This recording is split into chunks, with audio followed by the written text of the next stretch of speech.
Hello everybody, here is Daly Games and welcome to another video from Monsters Love You. Last time we finished our adolescence part, we gained some stats, we lost some bravery because we didn't have enough courage to eat the berries, but we learned some new things and now we'll move on with our adventure.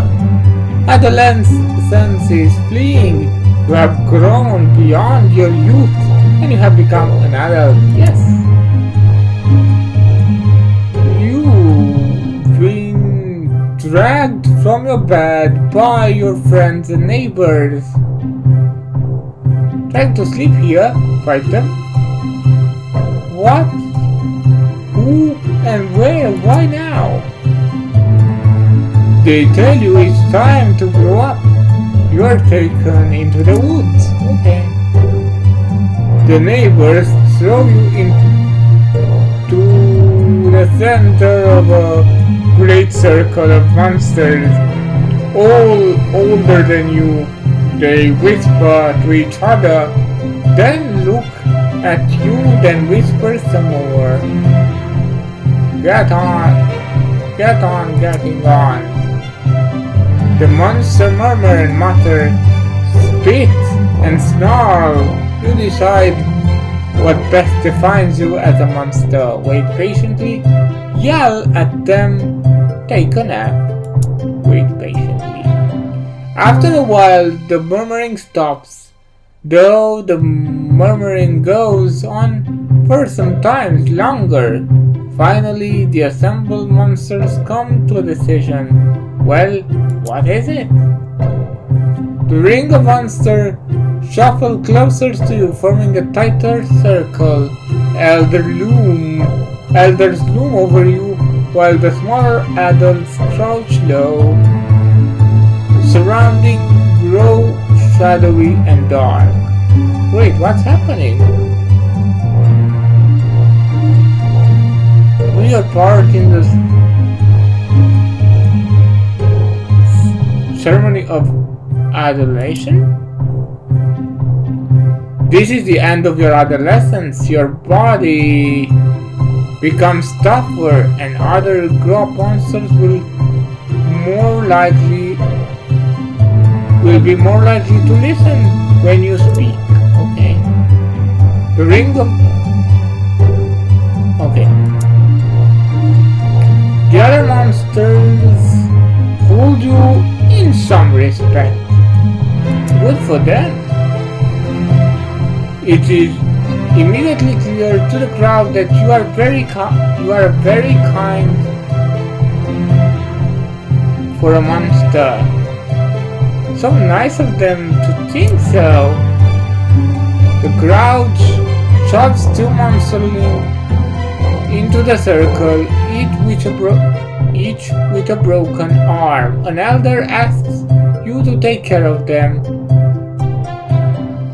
Apply general first aid, gently tend to their wounds. Yes. You croon and pat the monsterling until they grow drowsy, then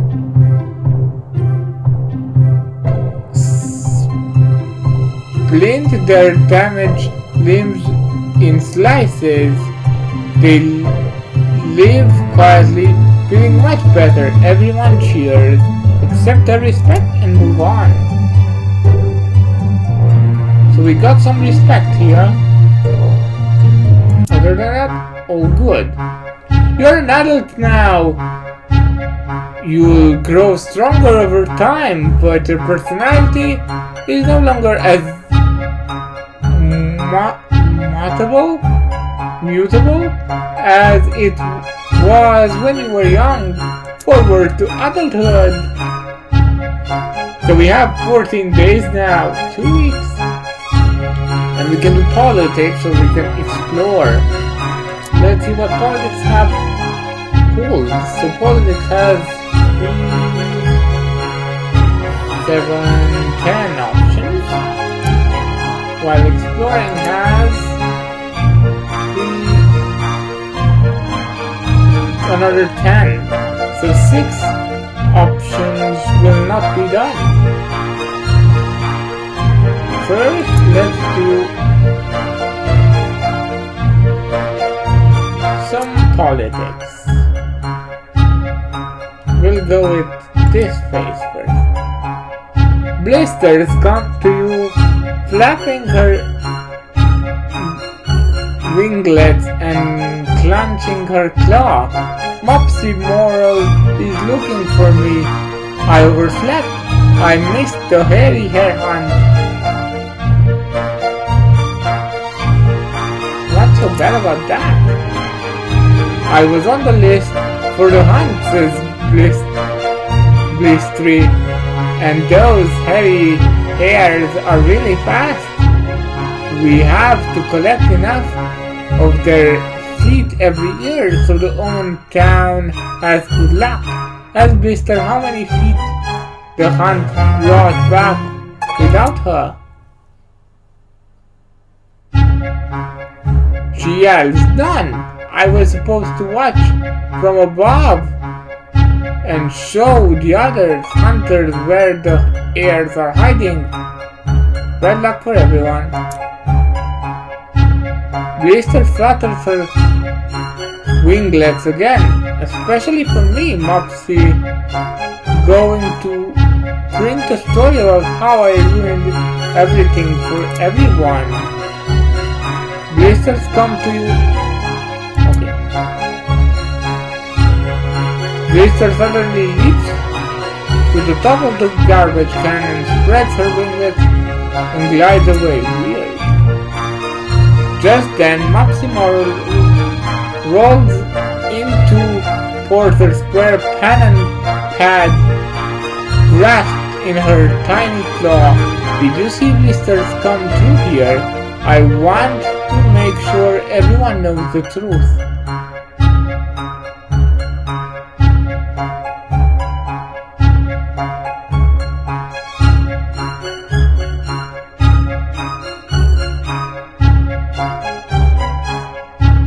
No comment.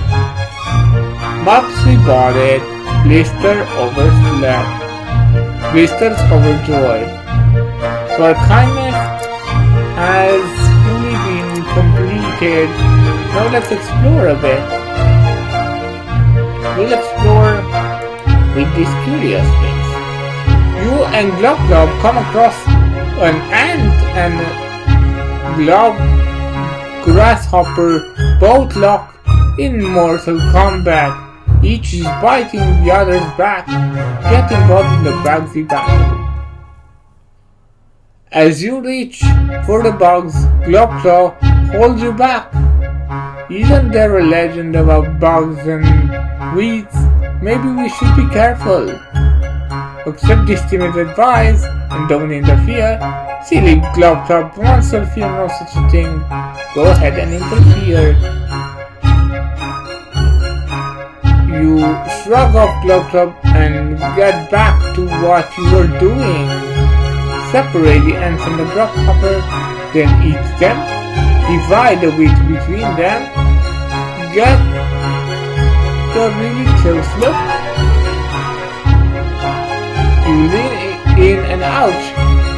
Insects and weeds are flying and you are filled with a sense of dread. Gesundheit, says a smart Globclaw. Ooh, that wasn't good. We lost some respect there.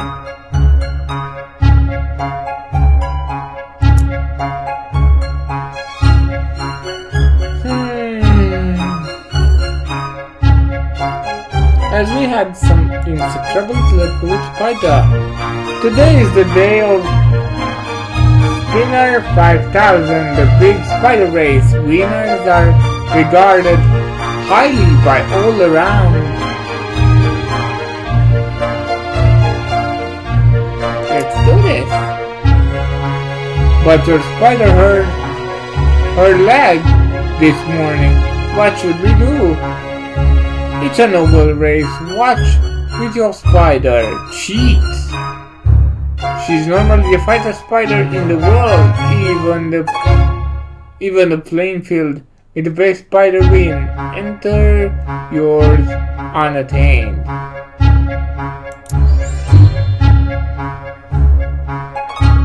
With a tear and smile, you and your spider watch from the stand. The spider sucks the butter out of a piece of popcorn and gives you 4 tiny thumbs up at once. She rubs her healing leg and says, next year's the year if a bird doesn't eat me.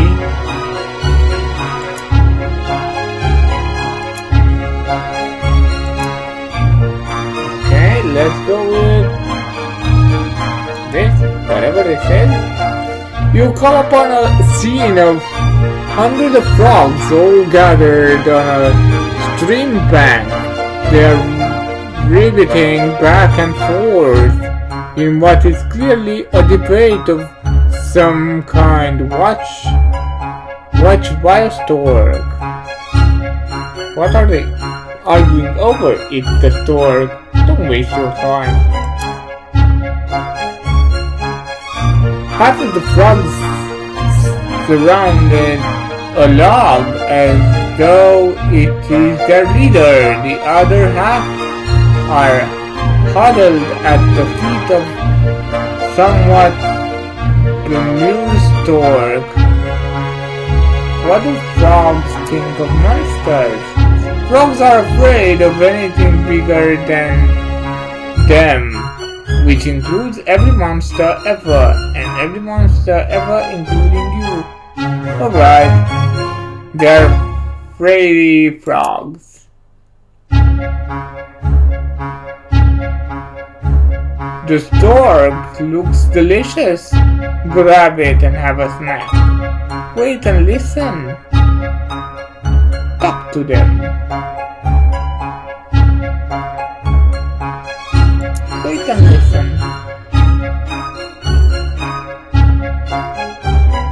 Try as you might, you can't translate their croaks into intelligible language, but they do start jumping up and down on the log. What further?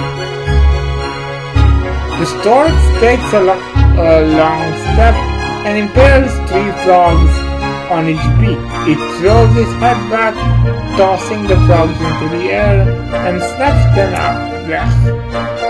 As the other frogs flee, the bird devours several more of the slowest.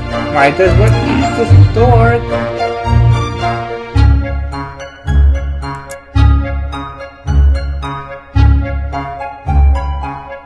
We have 2 here. We have 2 here. Let's see now.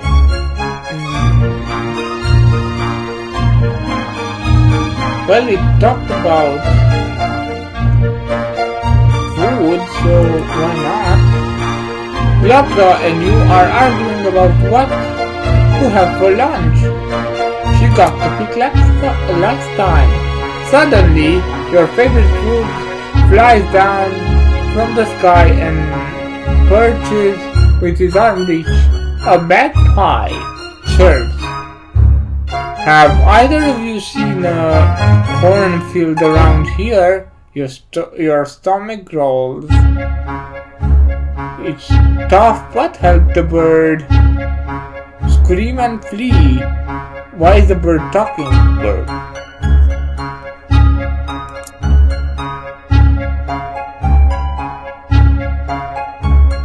Through gritted teeth and a sheen of sweat, you coldly tell the bird where to find human cornfield. After it flies off, Glopla asks you, why did you do that? Explain that one should help anyone who asks a favor might be passed along, because it will be tastier someday when it's eaten a lot of corn. She nods at you, sage thought someday I might need help and that pet pie could give it, but we still need to get a real meal. Okay.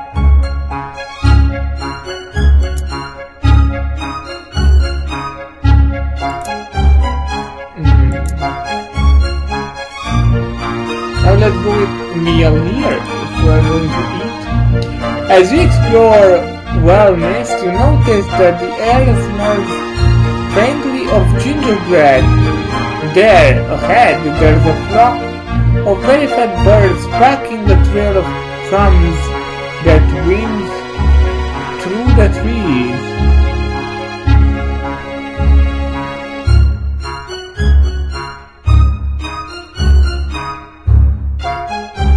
Try the crumbs. Follow the trail. It leads along a twisted path you never knew existed. Deep in the forest, you come across a bakery human house which smells of baked goods. You hear humans speak. Two children are babbling nearby. Examine the children. Wait for the children to leave the baked house. Eat one of the children. When will you get a chance like this again? Humans are pretty dangerous. Leave them alone. Examine the children. The human children look tired and very thin, but their bellies bulge as though they've just eaten a huge meal.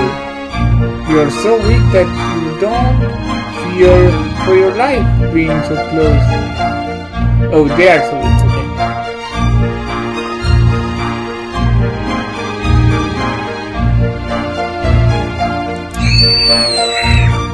Smoke begins to pour from the window of the house.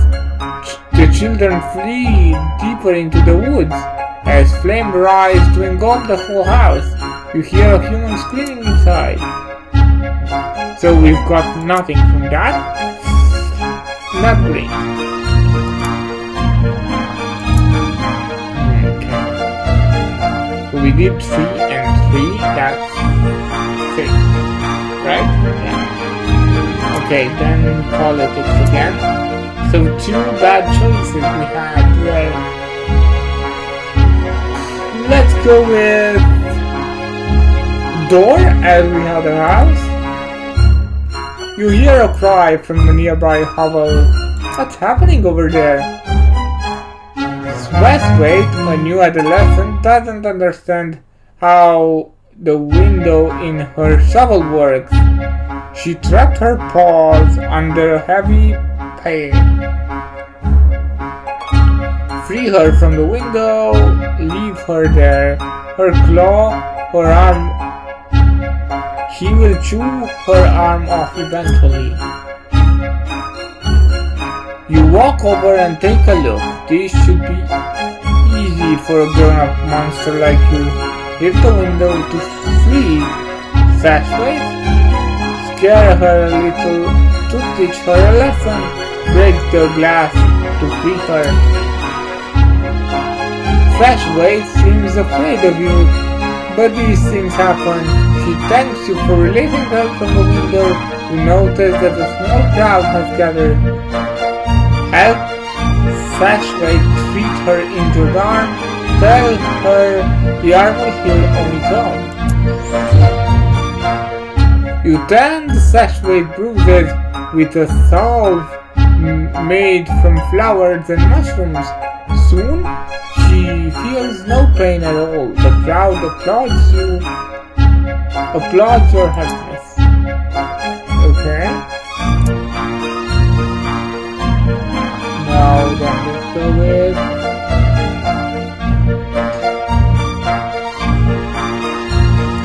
happiness, I guess. A flock of geese are in the square. No honk can talk honk above the din. Honk Nash screams. Last one to drive them away is a loser. As she's on the human scooter she found. Honk? Hunt hunt down a cool secret weapon of your own. The stick is mightier than the wheel. Sabotage Night Ganesh. Grab the scooter for yourself.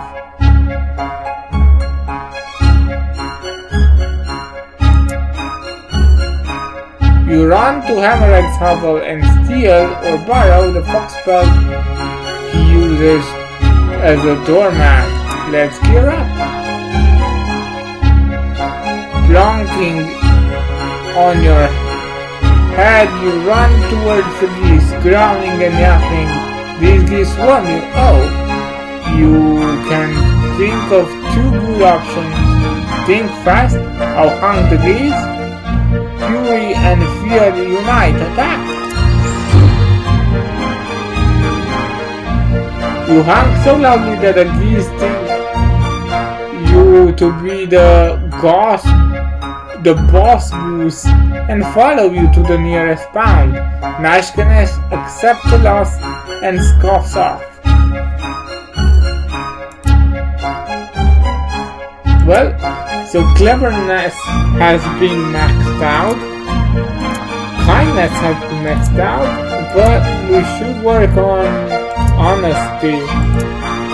Because bravery, I doubt we'll get, and ferocity is way too low.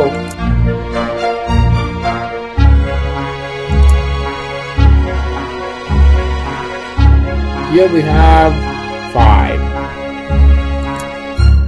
Here I think we'll also have 5.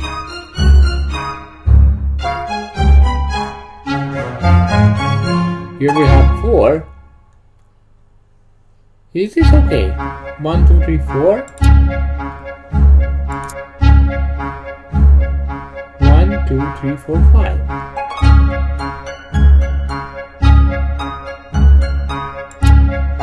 I guess explore. Okay. Then let's go with this, whatever this is. A pack of monsters set up to capture the All-Night Bee, a special swarm that carries its hive along with it in small pieces. The sweet odor of rich honey is everywhere along the forest trail. Onward! Blister says, me first, and I'm not sharing either. It's every monster for herself today. Night Ganesh nods and flexes her claws as everyone splits up. Lurk, where the swarm is likely to pass, then pounce, lunge into the heart of the largest part of the swarm, grab a honeycomb, but only if it's safe to do so.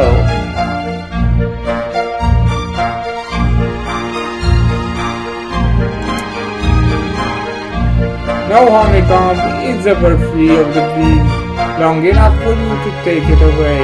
Even the bees seem surprised that you non-monsterly encountered it. Well, we have 5 more. We have 6 here.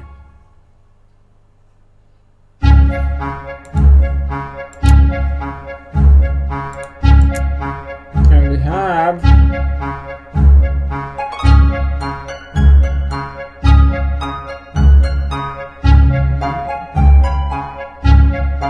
have 5 here.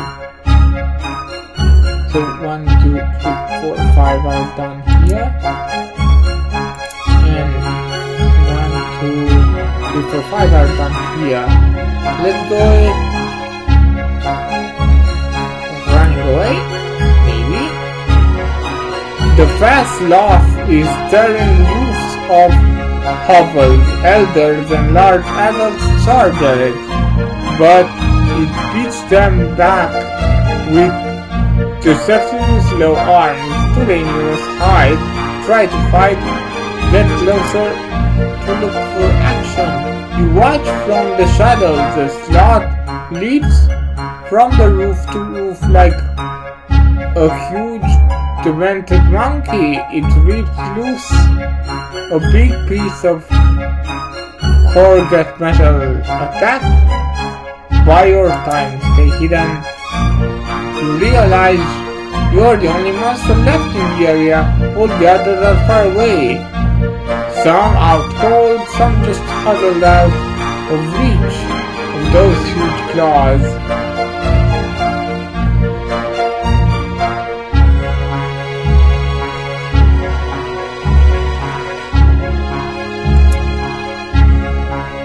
The slot claws clip a power line. Black fluid spills out and it matter for clacks with electrostatic. The beast flees in the forest. Good riddance. Some of the monsters who didn't fight the sloth come running up to you. They cheer you for driving the creature away.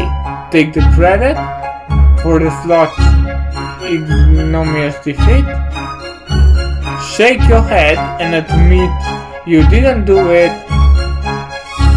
Split the difference. Take the credit for distancing it so it hit the power line.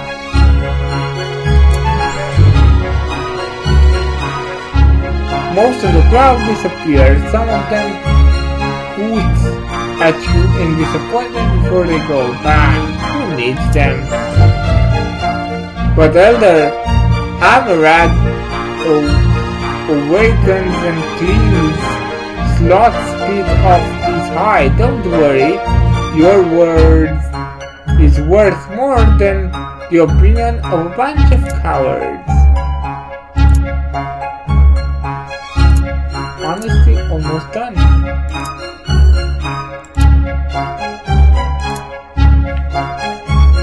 Four days and so many options. Here we have, so we've done 5 here. We've done 5 here. I guess politics. And we'll go with jumping or whatever it is. Monsters are gathered around the skull pole. They invite you to dance with them. Skull pole? A few monsters die without dissolving themselves into the communal spawn pit. Oh.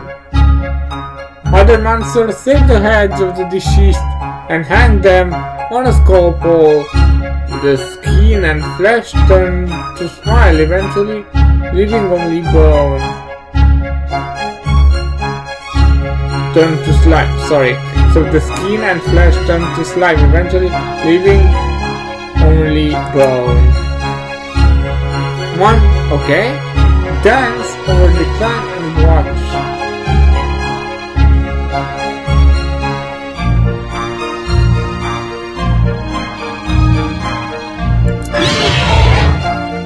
You observe the solemn dance for a while. Each monster is bowed to every skull while circling with quiet dignity, and then they end with a great howl. Okay. So I got nothing again. Not great. We did politics. Now we need to explore. I still want to explore.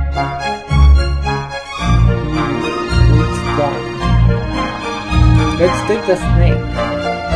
You take the lead on the hunt for Wellsmith, but you become separate from the group. Suddenly you catch sight of something very rare. Within the ticket, rumor has it that an especially large, clever snake tricked Nashganesh, biting her and made her sick for a day. And it's right there waiting, watching.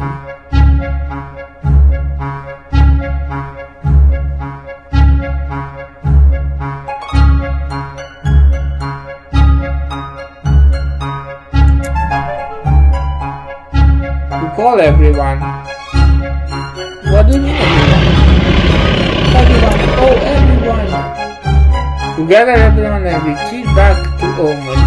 Nobody kills the snake. It might forever lurk in the paths of the forest. Well, I guess you lose some, you win some. And now, with only one more option, let's go with... Hello? Maybe? Your neighbor, Elder Monster Lila, walks slowly in the direction of the Broom Cave. Lila's who? She's one of the next door neighbors, but she's much older than you. Months and months. She has tough scales and eyes of several different sizes. Your neighbor... Okay.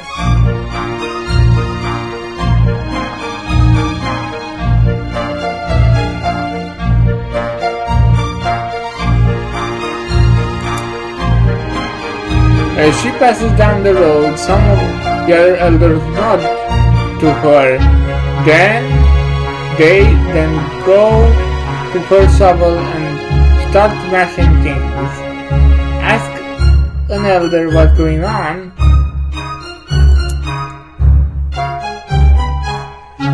Goodid Bleach stops tearing apart Elila's dining room table and says she feels herself beginning to dissolve. She's going to go release herself and become one with the slime in the spawning vat.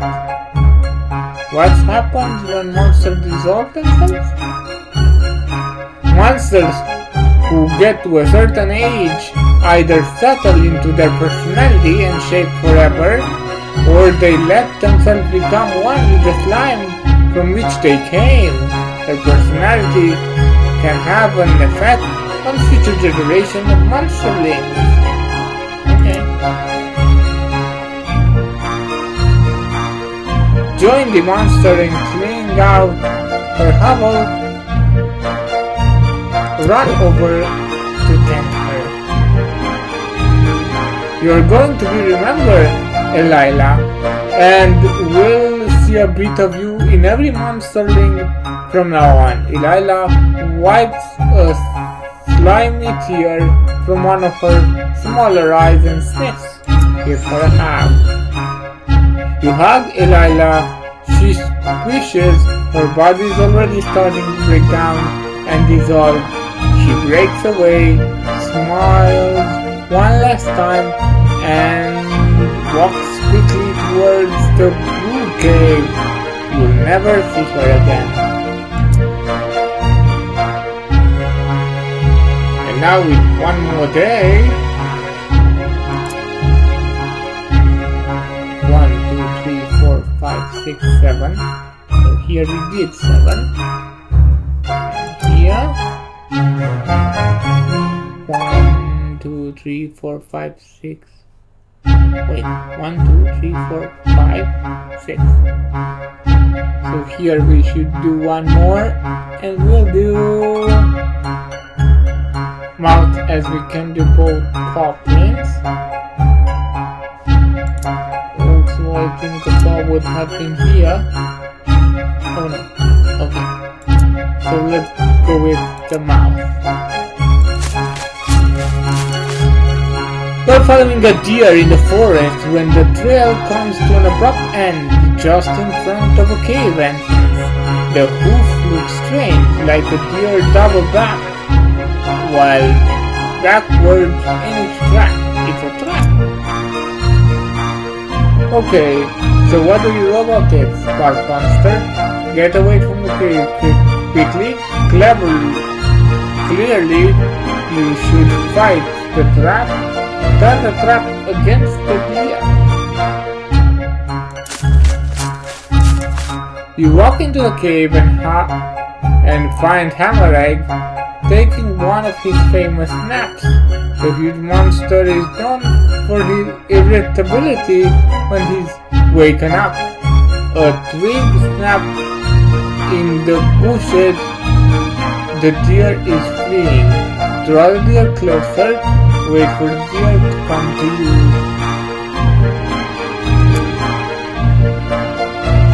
You squirt and crouch ready. Your claw emerald starts to wake up. Go now. The deer has crept forward and watch you spring the trap. You catch it by surprise and leap back out of the cave. You kill it in a single swipe of your claw. That will teach it. Hammerhead stumbles out of the cave, half asleep but ready to fight. Leave it. Give him some deer meat. Excuse yourself. You mollify the huge monster with half of the deer carcass. Hammerhead says, hey, you can wake me up anytime if it's going to be with a meal like that. And I think with this we've ended adulthood. I don't know what follows next, and if there is something more or not, but we'll have to see next time, because this will be all for today. I have been Daly Morsy. Don't forget to like and subscribe. If you enjoyed the video, feel free to comment, and I'll see you on the next one. But until then, have some great days. Bye.